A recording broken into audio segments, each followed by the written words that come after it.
Bocil ini digangguin temennya, untung saja si Toka menolongnya. Keesokan harinya, bocil ini mau ngungkapin perasaannya ke Doris, tapi Doris menolaknya guys. Bocil ini sedih saat di jalan dia ketemu Toka. Si Toka menghiburnya lalu memakan coklatnya bersama. Mereka akhirnya bahagia lagi. Si Toka mendapat telepon lalu pergi. Bocil ini mengejarnya, ternyata Toka dikasih bunga oleh Doris guys. Bocil ini marah saat di sekolah Toka dibully. Hingga pas di kamar mandi dia dikunciin dari luar. Untung saja Doris mengetahuinya kalau selama ini bocil ini dan temannya yang menjahili Toka.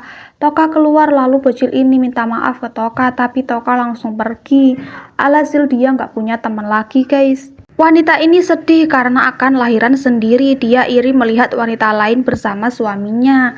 Mereka pun lahiran bareng. Saat bayinya diambil dokter di tempat yang berbeda, wanita ini menukar bayinya. Setelah beberapa tahun kemudian, anak ini diasuh oleh keluarga yang kaya raya.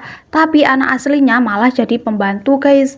Suatu ketika bocil yang bernama Toka ini pengen banget makan kue, tapi penjualnya malah nggak suka sama Toka. Kemudian di situ ada Sarah juga, mereka bertemu di tempat yang sama. Si Toka diejek oleh Sarah, alhasil mereka bertengkar. Ibu mereka segera memisahkannya.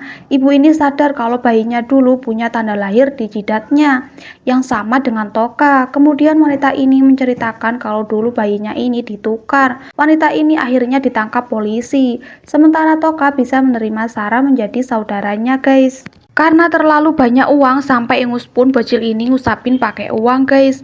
Orang tua Toka melihatnya. Keesokan harinya saat Toka lapar dia makan di restoran.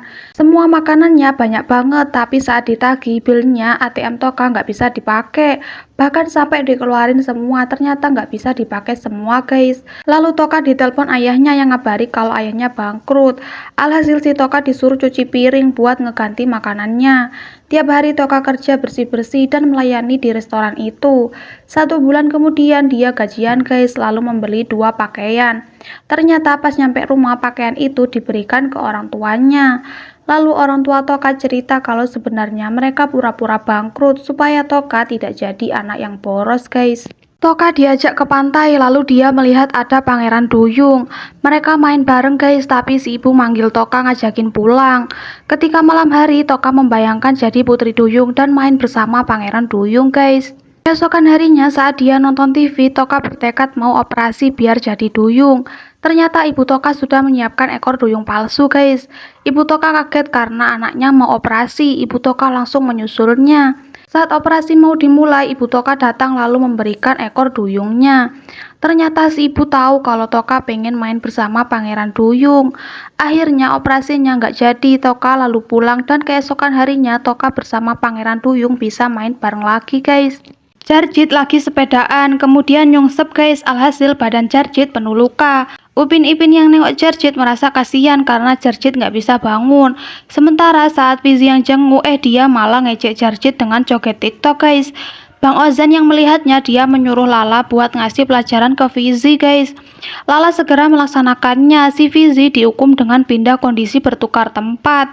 Akhirnya si Fizi kapok nih, dia ngerasain yang dirasakan oleh Jarjit guys. Kado mau beli mobil flash sale 70% tapi nggak bawa uang. Sama pemiliknya potongan mobil itu dinaikkan hingga 99%. Akhirnya si Kado membelinya. Saat di lampu merah dia ngajak balapan pengendara lain. Tapi pas di jalanan hampir aja Kado nabrak mobil lain. Untungnya mobil Kado ada kakinya guys. Ketika sore hari Kado mau kencan sama Ava. Pas di parkiran mobil Kado kena rampok. Tapi si rampok takut karena mobilnya gerak sendiri. Malam sudah larut, Kado mengantar Ava pulang. Si mobil cemburu melihat kebersamaan avokado. Alhasil Ava dilempar keluar lalu mobilnya gerak sendiri. Sampai-sampai Kado dikejar mobil polisi karena ngebut banget guys.